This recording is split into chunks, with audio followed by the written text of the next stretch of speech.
E aí galera, mais um videozinho do canal do Pivo.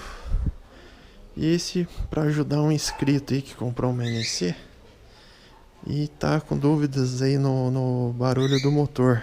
Marcos Oliveira, Xarai. Então ele pediu para eu gravar o barulho do motor da NC. Então vamos gravar. Ele disse que parece que a dele tá com válvula batendo, mas o barulho do motor da NC é um pouco diferente, que nem eu falei para ele. Parece mais com o barulho de um motor de carro quando você abre o capô e fica escutando. Ele não é igual o barulho do motor de moto aí, normal, 2 cilindros. Então vamos gravar aqui. Aí vamos ver no comentário o que ele vai comentar aí. Eu acho que é normal, viu, Marcos? Vamos ver aí.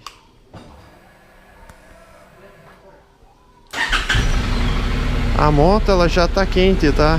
Eu acabei de chegar do passeio lá pra Colônia Vitimarsum. Então o barulho dela já tá quente, tá normal. Mas o barulho dela quente e fria não muda muito não. Então vamos lá, esse aqui é o barulho do motor, ó, bem pertinho.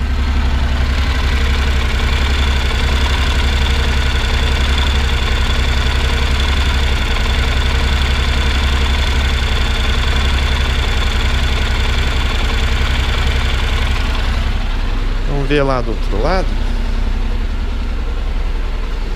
Esse é o barulho do motor dela, tá? Eu já vi outras NC, é o mesmo barulho, tá? Todas elas tinham o mesmo barulho. Então vamos lá.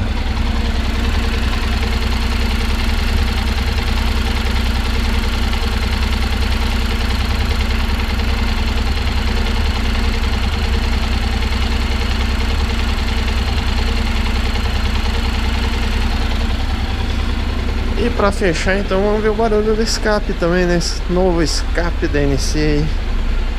Vamos lá, barulhinho do escape agora.